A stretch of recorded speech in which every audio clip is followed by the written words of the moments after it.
दोस्तों, आप सभी को राजलक्ष्मी त्रिपाठी की नमस्ते। एक बार मैं फिर से हाजिर हूँ। भक्ति की थीम कण कण में है ईश्वर में अपने भक्ति से संबंधित विचारों को लेकर के। मैं तो बहुत ज़्यादा भक्ति तो नहीं करती हूँ, ना ही मैं ये कहती हूँ कि मैं बहुत ज़्यादा ज्ञानी हूँ, मुझे सब कुछ पता है। लेकिन भक्ति से जो जुड़े मेरे जो विचार हैं, जो मैं मानती हूँ ईश्वर के बारे में, बस वही मैं आप लोगों से बांटना चाहती हूँ। तो दोस्तों, आज जो है मैं भोलेनाथ और सती के बारे में बात करूँगी। अभी भोलेनाथ की बात इसलिए कर रही हूँ क्योंकि अभी फ़िलहाल ये जो है अधिक मास का महीना चल रहा है। अधिक मास यानी कि मलमास जो है ये हर साल नहीं आता है, लगभग 3 साल में एक बार आता है, जिसमें कि जो है एक महीना अतिरिक्त तो हो जाता है।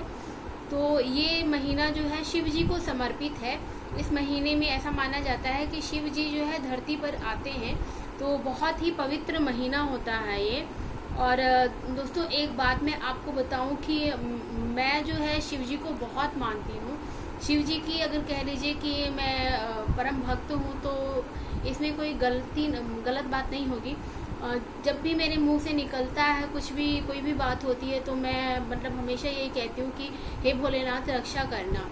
ऐसा इसलिए है क्योंकि जो जितने भी हमारे भगवान हैं, देवी देवता हैं, उनमें जो है सबसे ज़्यादा जो है शंकर भगवान जो हैं वो लोगों द्वारा पूजे जाते हैं। इसकी वजह भी ये है क्योंकि शंकर जी जो हैं वो बहुत ही सरल हृदय के हैं, बहुत ही जल्दी वो मान जाते हैं। आपकी थोड़ी सी पूजा अर्चना भी जो है उन्हें जो है आपके प्रति जो है प्रेम भाव से भर देती है। वो आपकी मनोकामना पूरी करते हैं।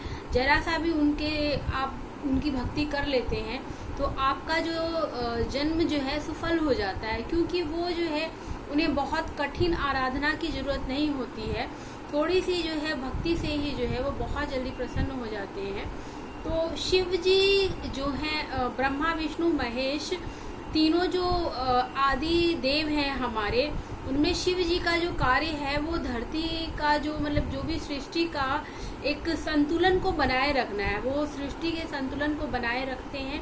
और विष्णु जी जो है उसकी रक्षा करते हैं, और ब्रह्मा जी जो है सर्जना करते हैं। मतलब पृथ्वी जितनी भी चीज़ें हैं सृष्टि की, उसकी संरचना जो है ब्रह्मा जी करते हैं। तो इन तीनों लोगों ने जो है अपना काम बड़ी सुगमता से बांटा हुआ है। तो फिलहाल मैं बात कर रही हूँ शिव जी की। तो शिव जी जो है मतलब इतने ज़्यादा भोले हैं कि अगर आप उनके भजन भी सुनिए तो बस यही जैसे एक भजन है, बड़ा अच्छा लगता है, मुझे पूरा नहीं याद है। शिव भोला है भंडारी, करे नंदी की सवारी, शंभुनाथ रे शंभुनाथ रे। तो शिव जी देख रहे हैं कि शिव जी कितने भोले हैं, नंदी की सवारी करते हैं और जो है सबकी मनोकामना पूरी करते हैं। तो आज मैं आप लोगों को जो है शिव और सती के बारे में थोड़ा सा बताती हूँ। सती जो है, शिव जी जो है वो तो आदिदेव है, लेकिन उनकी जो अर्धांगिनी जो है पार्वती, गौरी, अपर्णा और सती, जो भी आप कह लीजिए, वो जो है उन्होंने अलग अलग जन्म लिए हैं और हर जन्म में उनको पाने के लिए कठिन आराधना की है।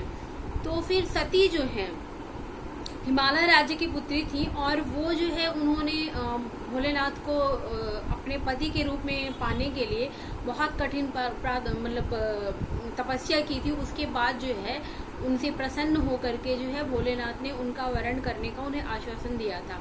हालांकि जो सती के जो पिता थे वो ये संबंध करना नहीं चाहते थे। वो नहीं चाहते थे कि उनकी जो सुपुत्री है उसका विवाह किसी ऐसे व्यक्ति के साथ हो जिसका ना घर है ना कुछ है। वो हिमालय की चोटी पे रहते हैं, उनके पास रहने के लिए ना कोई महल है ना कुछ है। सवारी में भी उनकी नंदी है जिसपे वो सवारी करते हैं, और उनके जो जितने भी गण हैं, भूत पिशाच सारे जो हैं उनके हैं। तो ऐसी भी एक मतलब सुनने में आता है कि जब शिवजी जो है बारात लेके आए थे, तो उनमें जो है उनकी बारात में यही सारे लोग थे। तो उनको देखते ही जो है सती की माँ बेहोश हो गई थी। तो बेहोश मतलब मूर्छित हो गई थी वो उनको देखते के साथ ही कि हे भगवान, कैसे व्यक्ति कैसे वर से जो है मेरी कन्या का जो है विवाह होने जा रहा है, वो किस तरीके से इसके साथ रहेगी, ये सब बातें सोचते हुए जो है वो मूर्छित हो गई थी।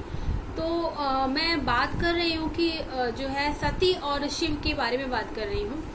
तो सती का विवाह तो हो गया भोलेनाथ के साथ, लेकिन उनके पिताजी से संबंध से खुश नहीं थे।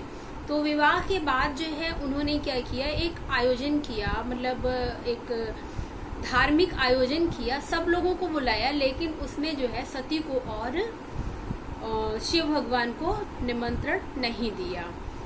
तो सती जो है, अब कहा जाता है कि एक हमारे यहाँ कहावत कही जाती है कि मायका और नमक जो है वो कभी भी भुलाया नहीं जाता है, उस संबंध को कभी भी छोड़ा नहीं जा सकता है। तो इनसे सती से भी जो है रहा नहीं गया और वो बिना बुलाए जो है अपने पिता के जो है आयोजन में चली गई। हालांकि शिव जी ने उन्हें मना भी किया कि अगर तुम्हें निमंत्रण नहीं दिया गया है तो तुम मत जाओ, लेकिन वो उनकी बात जो है मानी नहीं और चली गई वहां पर। तो वहां पर जाने के बाद जो है उनके पिता ने भोलेनाथ का, उनके पति जो है शिव शंकर का, शिव शंभू का अपमान किया। इस बात को जो है सती बर्दाश्त नहीं कर पाई और वो जो उसकी अग्नि जल रही थी, जो यज्ञ की जो अग्नि जल रही थी, उसमें वो कूद गई और उनको जो है उसी में कूद करके उन्होंने अपने प्राण दे दिए।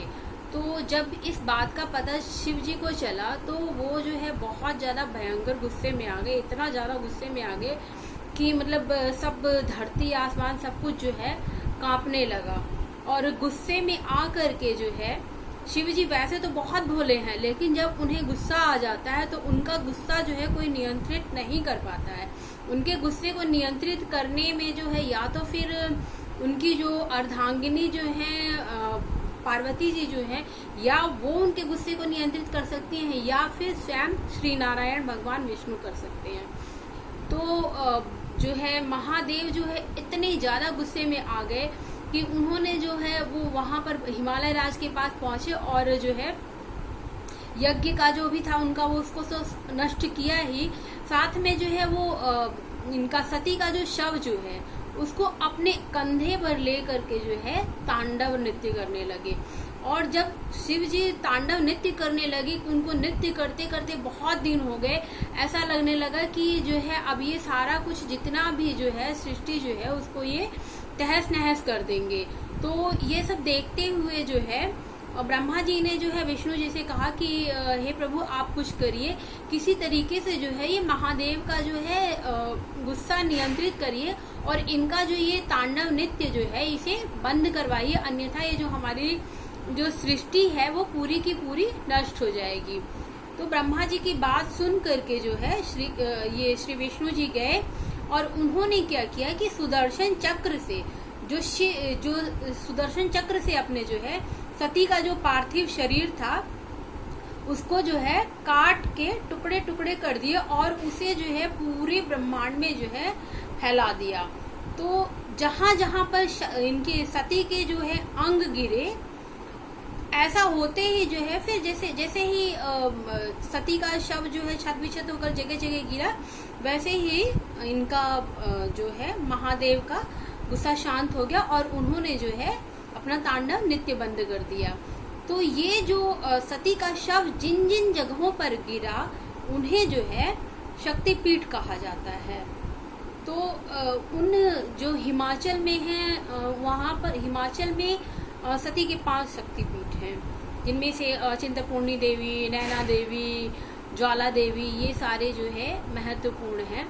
तो नैना देवी में उनकी आंखें गिरी थी और जो है यहाँ पे चिंतपूर्णी देवी में उनका जो है छत विछत जो है मस्तक गिरा था, तो उसे छिन्नमस्ता भी कहते हैं। चिंतपूर्णी देवी का जो मंदिर है वहाँ उसे छिन्नमस्ता भी कहा जाता है। और उनकी जो जिह्वा जो है, जो उनका तेज जो था वो वहाँ पर गिरा जो है ज्वाला देवी में। तो ये मैं इस बात का यहाँ पर जिक्र इसलिए कर रही हूँ, मेरी बात जो है ये है कि मैं ये बताना आपको चाहती हूँ कि जो ईश्वर का जो अस्तित्व है वो जो है हर क्षण हमें नजर आता है, भले ही हम उस पर विश्वास करें या ना करें, लेकिन कहीं ना कहीं कोई ऐसी शक्ति तो है जो सारी चीजों को संचालित करती है। तो ये जो ज्वाला देवी का जो मंदिर है, अगर आप वहाँ पर गए हो तो आप देखेंगे कि वहाँ जो है एक कुंड सा बना हुआ है, और उस कुंड में से जो है उसके वो ज्योति सी एक निकलती रहती है। उस पर कितना भी पानी डालो, कुछ भी करो, वो बंद नहीं होती है, कहीं उसमें कुछ नहीं निकल होता है, बस वो एक ज्योति जो है निकलती रहती है वहाँ से। और ऐसा भी कहा जाता है कि जो अकबर जो था वो इन चीज़ों को नहीं मानता था, वो कहता था कि भाई ऐसा कुछ नहीं है, कोई देवी देवता नहीं है, कुछ नहीं है। तो उसने क्या किया कि वो जो है ज्वाला को बंद करने के लिए हजारों किलो का जो है सोने का वो एक तावा सा जो बनवा के उस पर लगाया, लेकिन जो है वो ज्योति जो है बंद नहीं हुई। वो आप मंदिर में जाएंगे तो वहाँ पर वो आपको अभी भी रखा हुआ मिल जाएगा, जो वो लेकर के आया था ज्योति बंद करने के लिए। तो मेरा कहने का तात्पर्य ये है कि ईश्वर जो है हमारे आसपास है, हर जगह है, कण कण में है। अगर जो है आप उन पर विश्वास करते हैं, उन पर भरोसा करते हैं, तो आपका जो है कोई भी काम अटकता नहीं है कभी भी जो है। अच्छा, एक चीज़ और मैं बताती हूँ कि जो लोग ईश्वर की भक्ति करते हैं, जिनकी आस्था होती है ईश्वर में, वो ना कभी भी जो है किसी भी तरीके के तनाव में या डिप्रेशन में नहीं रहते हैं, क्योंकि उनकी जो एनर्जी जो है ना, एक जो अगर जब आप भगवान की पूजा अर्चना करते हैं तो एक तरीके से जो है ना पॉजिटिव एनर्जी निकलती है। वो पॉजिटिव एनर्जी जो होती है वो आपकी हर तरीके की जो है तनाव को, दुख को, सारी चीज़ों को, फ्रस्ट्रेशन को, सब चीज़ों को ख़त्म कर देती है, और आप जो है पूजा करने के बाद एकदम हल्के हो जाते हैं। किसी भी तरह का जो है आपके मन में तनाव नहीं रह जाता है, कुछ भी नहीं रह जाता है, आप पूरी तरीके से जो है स्वस्थ हो जाते हैं। तो दोस्तों जो है ये तो मैंने आपको एक छोटी सी कहानी सुनाई जो है शिव और सती की। तो शिव जी के बारे में अगर बात की जाए, मैं तो बहुत उससे अनजान हूँ, मुझे कुछ नहीं पता उनके बारे में। जो थोड़ी बहुत चीज़ें जानती हूँ वही मैंने आपके साथ शेयर की हैं। लेकिन जो शिव जी का व्यक्तित्व जो है इतना विराट है, इतना विराट है कि उसमें जो है आप अगर देखें तो सारी चीज़ें समाहित हो जाती हैं। वो जो है सबके जो है मन की बात सुनते हैं, सबके दुखों का हरण करते हैं, भोले हैं बहुत ज़्यादा। उनकी आप बहुत थोड़ी सी उसमें ही उन्हें मना सकते हैं। तो जब भी आपको समय मिले तो जो चाहे आप रात में सोते हुए या जब भी आपको समय मिले तो ओम नमः शिवाय मंत्र का जाप जरूर करिए, साथ में महामृत्युंजय मंत्र पढ़िए। यकीन मानिए आप जो है ना कभी भी किसी भी तरीके के फ्रस्ट्रेशन या तनाव में नहीं आएंगे। तो चलिए मैं जो है एक आपको एक और बात बताती हूँ कि चिंतपूर्णी देवी का जो मंदिर है वहाँ पे बैसाख के महीने में जो है 3 दिन तक मेला चलता है। बहुत दूर दूर से लोग आते हैं दर्शन करने के लिए छिन्नमस्ता देवी या चिंतपूर्णी देवी की, क्योंकि ऐसा माना जाता है कि वहाँ पर आप जो भी मनौती मानते हैं वो आपकी पूरी ज़रूर होती है। मैं खुद इसकी साक्षी हूँ। मैं जो है मेरे बच्चे जो हैं दिक्कत हो गई थी, 2 मेरे मिसकैरेज हो गए थे, तो वहाँ पर जो है जाकर के मेरे भाई ने बोला कि अगर तुम्हारा जो है बच्चा होगा तो हम यहाँ पर आएंगे दर्शन करने के लिए। और आप यकीन नहीं मानेंगे कि वहाँ से आने के बाद जो है 1-2 महीने बाद जो है मेरा बच्चा होने वाला हुआ, और माता रानी की दया से जो है मेरा बच्चा पूरी तरीके से स्वस्थ और अच्छे से है। तो मैं तो ये मानती हूँ कि मैंने मतलब खुद महसूस किया है कि वहाँ पर अगर आप दिल से कुछ भी मांग लेते हैं तो वो ज़रूर पूरा होता है। तो चलिए इसी के साथ मैं आपको एक देवी गीत सुनाती हूँ, सुन कर के आप लोगों को अच्छा लगेगा। मांगू मांगू वरदान मैया के मंदिरवा भीतर, मांगू मांगू वरदान मैया के मंदिरवा भीतर, मांगू ससुर की उमरिया, ससुर की उमरिया, ससुरानी का सुहाग मैया के मंदिरवा भीतर, मांगू मांगू वरदान मैया के मंदिरवा भीतर, मांगू ससुर के उमरिया, जीजी रानी का सुहाग, मैया के मंदिरी वहाँ भीतर, मांगू मांगू बरे दान, मैया के मंदिर